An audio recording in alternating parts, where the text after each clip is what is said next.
సంతోషం, వెళ్ళేటప్పుడు సంతోషమే, వచ్చేటప్పుడు సంతోషమే.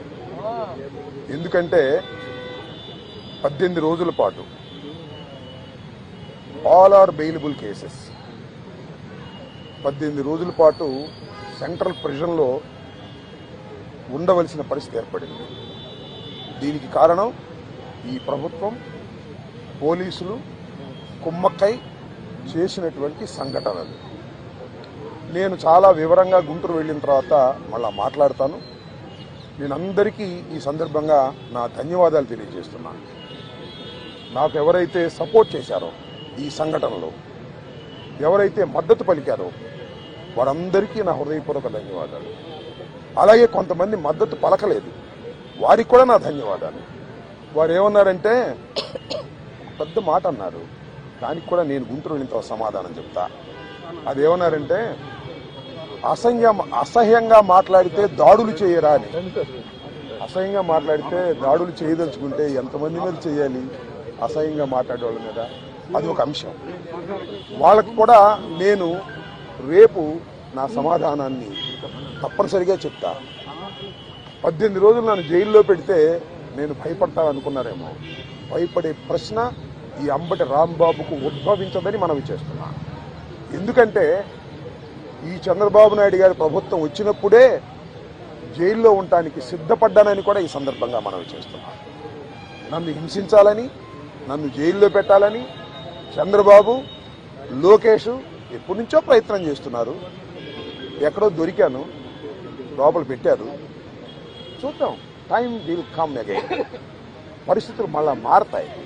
ఈ పాపానికి వారు పరిష్కారం చేయక తప్పదని కూడా ఈ సందర్భంగా నేను మనవి చేస్తున్నాను. రాజమండ్రి సెంట్రల్ ప్రిజన్ నాకు పట్టుదలను పెంచే ఒక శిక్షణా కేంద్రం అని కూడా ఈ సందర్భంగా నేను మనవి చేస్తున్నాను. మరింత పట్టుదలగా, మరింత కసిగా ఎన్ని కేసులు పెట్టినా, ఎన్ని రోజులు జైల్లో ఉన్నా ఒక్క అడుగు కూడా వెనక్కు వెయ్యను. జగన్మోహన్ రెడ్డి గారి నాయకత్వంలో ఈ కూటమి ప్రభుత్వాన్ని ప్రజాస్వామ్యబద్ధంగా కూల్చేంత వరకు ఈ పోరాటం ఆగదు. ఎన్నిసార్లు జైల్లో పెట్టినా వెనక్కు వెళ్లే ప్రశ్న లేదు. అన్యాయంగా, అక్రమంగా జైల్లో పెట్టారు.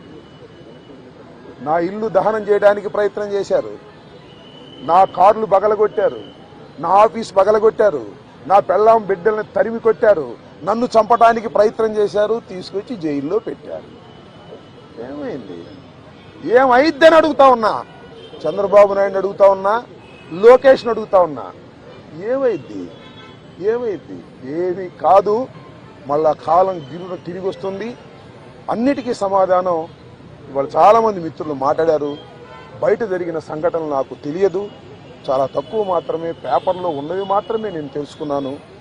జైలు జీవితాన్ని నేను అనుకోకండి, ఎంజాయ్ చేశాను. ఎంత కఠినంగా ఉన్నా ఎంజాయ్ చేశాను. ఎందుకంటే ఒక రాజకీయ స్ఫూర్తితో రాజకీయాల్లోకి వచ్చినటువంటి వ్యక్తిని నేను, పట్టుదలగా ముందుకు సాగే వ్యక్తిని జైల్లో పెడితే భయపడిపోయే వ్యక్తిని అంతకంటే కాదు, మరింత ధైర్యంగా పోరాట పటిమతో ముందుకు వెళ్లేటటువంటి వ్యక్తిని కూడా మనవి చేస్తున్నా. ఎప్పుడు ఎక్కడా తప్పు చేయలేదు. పొరపాటు మాట్లాడితే వెంటనే పశ్చాత్తాపడ్డా. పశ్చాత్తాపానికి మించిన ప్రాయచిత్తం లేదంటారే, మరి ఏమిటి? ఎంతమంది పశ్చాత్తాపడ్డారు? నేను తప్ప ఎవరైనా పశ్చాత్తాపడ్డారా అని అడుగుతా ఉన్నా. సరే, ఏది ఏమైనా టైం విల్ డిసైడ్.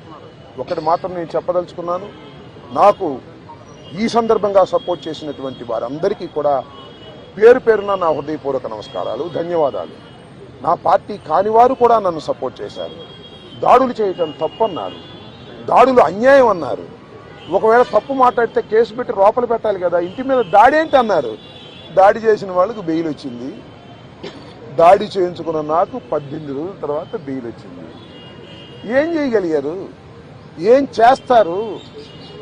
దేనికైనా సిద్ధపడి రాజకీయాల్లో జగన్మోహన్ రెడ్డి వెంట నడుస్తున్నటువంటి వ్యక్తులం. ఆ రోజు రాజశేఖర రెడ్డి వెంట నడిచాం, ఇవాళ జగన్మోహన్ రెడ్డి గారి వెంట నడుస్తాం, తుదకంటూ నడుస్తాం. బొందిలో ప్రాణం ఉన్నంత వరకు జగన్ వెంట నడుస్తాం.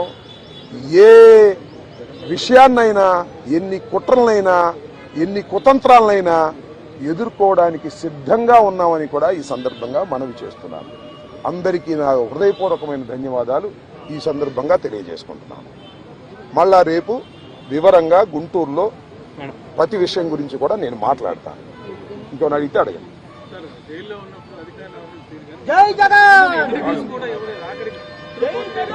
జైల్లో ఉన్నప్పుడు అధికారులు వాళ్ళ రూల్ ప్రకారం పోతారు, అక్కడ ఫుడ్డే పెడతారు. అది నాకు నచ్చినా నచ్చకపోయినా ఆ ఫుడ్డే తింటాను. ఏం కలకాలం తింటాను ఆ ఫుడ్. ఆ పెట్టిన ఫుడ్ నాకు నచ్చలేదు, ఎందుకంటే కొద్దిగా డబ్బులు ఉండవాళ్ళం కదా, మంచి ఫుడ్ తింటాం. జైల్లో మంచి ఫుడ్ కావాలంటే వస్తుందా? కోర్టు వారు నాకు ఆర్డర్ ఇవ్వలేదు. ఓకే, జైలు అధికారులు వారి ప్రవర్తన వాళ్ళది, వాళ్ళు నాకేం స్పెషల్గా ఏం చూడాల్సిన అవసరం కూడా నేను ఎప్పుడు కోరుకోలేదు, కోరుకోను కూడా. సామాన్య ప్రశ్నలుగానే ఉండటానికి నేను ఇష్టపడ్డాను. కోర్టు ఆర్డర్ ఇస్తే బయట భోజనం తిన్నాం అనుకున్నాం, కోర్టు ఆర్డర్ ఇవ్వలేదు, లోపల భోజనమే తిన్నాం. కొద్దిగా చిక్కినట్టున్నా, అయినా ఏం కంగారేం లేదు, ఏం ఇబ్బంది కూడా ఏమి లేదు. ఆరోగ్యం బ్రహ్మాండంగా ఉంది, ఆరోగ్యం మరింత పట్టుదలగా ముందుకు సాగుతుంది.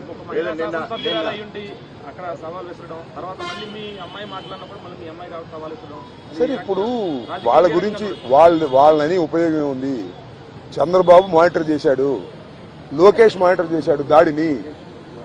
కరెక్ట్ గా చెప్తున్నా నేను, చంద్రబాబు లోకేష్ మానిటర్ చేశారు దాడిని. 7 గంటల సేపు నా ఇంటి దగ్గర దాడి జరిగింది. 7 అవర్స్ పోలీసులు ఉన్నారు అక్కడ. ఇంతకన్నా ప్రజాస్వామ్యంలో ఏం కావాలి చెప్పండి, నాకు అర్థం కాల. 5 గంటలకు వచ్చి 12 గంటలకు వెళ్ళారు. తెలుగుదేశం కార్యకర్తలనండి, దుండగులనండి, దుర్మార్గులనండి, గంజాయి బ్యాచ్ అనండి, పోలీసులు అందరూ అక్కడే ఉన్నారు. వాళ్ళ సమక్షంలోనే దాడి జరిగింది, వాళ్ళ రక్షణలోనే దాడి జరిగింది. మీ అందరికీ తెలుసు, నేను ప్రత్యేకంగా చెప్పాల్సిన అవసరం లేదు. బట్ నేను 11వ తారీఖున రాత్రి 10:20 నేను అరెస్ట్ అయిన దగ్గర నుంచి ఇప్పుడు వరకు ఏం జరిగిందో బయట ప్రపంచంలో నాకు లిటిల్ నాలెడ్జ్ ఉంది. అంటే పేపర్ నాలెడ్జే తప్ప నాకు ఎవరు ఏమీ నాలెడ్జ్ ఇవ్వలేదు. కాబట్టి ఈ నాలెడ్జ్ అంతా తెలుసుకుని రేపు చాలా వివరంగా, చాలా సుదీర్ఘంగా నేను నా ఆవేదననండి, నా కోపమనండి, నా బాధనండి, నా ఆర్గ్యుమెంట్ అనండి ప్రజల ముందు పెడతాను. ఎందుకంటే ప్రజల ముందు ఎందుకు పెట్టాలంటే ప్రజలకు అర్థం కావాలి, నేనేమిటో తెలుసు. అయినా ఇప్పుడు జరిగినటువంటి సంఘటనలో చాలా పత్రికలు రాసినాయి కదా నా మీద, వాటన్నిటికీ ప్రజలకు చెప్పుకోవలసినటువంటి బాధ్యత నాకు ఉంది. కాబట్టి రేపు చాలా క్షుణ్ణంగా చెప్తాను. చెప్పండి. దార్ ప్లాన్స్. ఇప్పుడు నా జోగి రమేష్, అమ్మటి రాంబాబు అని కదా, వాళ్ళ విధానమే వైలెన్స్ లోకి వెళ్లి భయపెట్టాలని ప్రయత్నం చేస్తున్నారు. జైల్లో పెడితే భయపడతాం అనుకుంటున్నారు, ఇళ్ల మీద దాడి జరిగితే భయపడతాం అనుకుంటున్నారు. భయపడ్డారు, నా పిల్లలు భయపడ్డారు, వాస్తవమే కాదని అంటలా. ఇంట్లోకి వచ్చి నా పిల్లలు, నా మనవలు ఉన్నప్పుడు దాడి చేస్తే భయపడతారు ఎవరైనా. పోలీసులు ఏం చెప్పారు తెలుసా, మీకు ఆశ్చర్యపోతారు. సార్ మీరు పారిపోండి సార్, పారిపోండి సార్ అని చెప్పారు. రక్షించాల్సిన పోలీసులు ఆ గంగా వెంకటేశ్వర ఆయన, తెలుగుదేశం ఆయన, పారిపోండి సార్ అంటాడు. మీరు గోడ దిగి వెళ్తారా అని చెబుతున్నాడు నన్ను. గోడ దిగే వాళ్ళకంటే సావటం బెటరాయా అని చెప్పా. అది నువ్వే కదా దాడి చేస్తున్నావు చెప్పా. ఏంది ఇదంతా? అంతా చాలా వికృతంగా ఆటవిక రాజ్యంగా మీరు చేశారు. వీటన్నిటికీ ప్రజాస్వామ్యంలో అన్నిటికీ సమాధానం వస్తుంది ఒక రోజున. వాడికి తప్పనిసరిగా సమాధానం చెబుతాం. మీరు కేసులు పెట్టి భయపెట్టాలనుకున్నారు, భయపడం, మరింత ధైర్యంగా ముందుకు సాగుతామని కూడా ఈ సందర్భంగా మరోసారి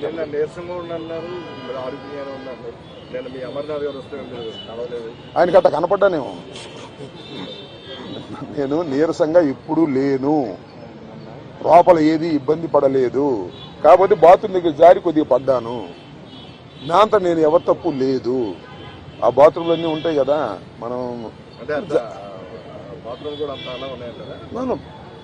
అలా ఉన్నాయంటే జైల్లో ఎలా ఉంటాయి అలాగే ఉన్నాయి. దాని గురించి పెద్ద ఏమైనా షవర్ ఉందా? లేదు కదా. So I don't care all these things.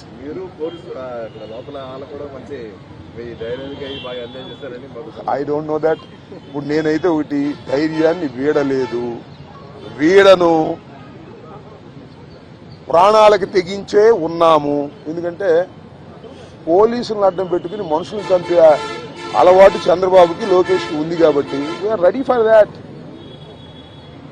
దాని గురించి ఏం కంగారు పడాల్సిన అవసరం లేదు, భయపడాల్సిన అవసరం లేదు.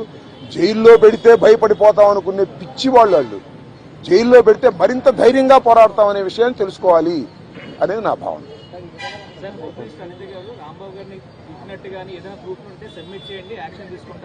చూశారుగా మీరు, సోషల్ మీడియాలో చూడలేదా? నన్ను తిడతా ఒక ఆమె వీర విహారం చేసింది. వాళ్ళు కళ్ళుండి గుడ్డి వాళ్ళు పక్షపాతంగా వ్యవహరిస్తున్నారు. హోంమంత్రి చేతిలో ఉంది గారి గుడ్డి మైక్ తప్ప. ఆమె మైక్ హోంమంత్రి అంతా లోకేష్ చంద్రబాబే కదా మానిటర్ చేసేది. ఆమె ఏం చేస్తుంది పాపం, అనిత ఏం చేస్తుంది? ఉంది నో ప్రాబ్లం.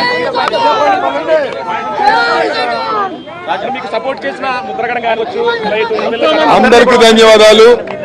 పార్టీలకు అతీతంగా బీజేపీ వాళ్ళు సపోర్ట్ చేశారు, సిపిఐ వాళ్ళు సపోర్ట్ చేశారు, అందరూ ఖండించారు. సపోర్ట్ చేయటం అంటే ఈ దాడిని ఖండించారు. వాళ్ళందరికీ నా ధన్యవాదాలు. మళ్ళా రేపు ఇన్ డీటెయిల్ గా గుంటూరులో నేను ప్రెస్ లో మాట్లాడతాను.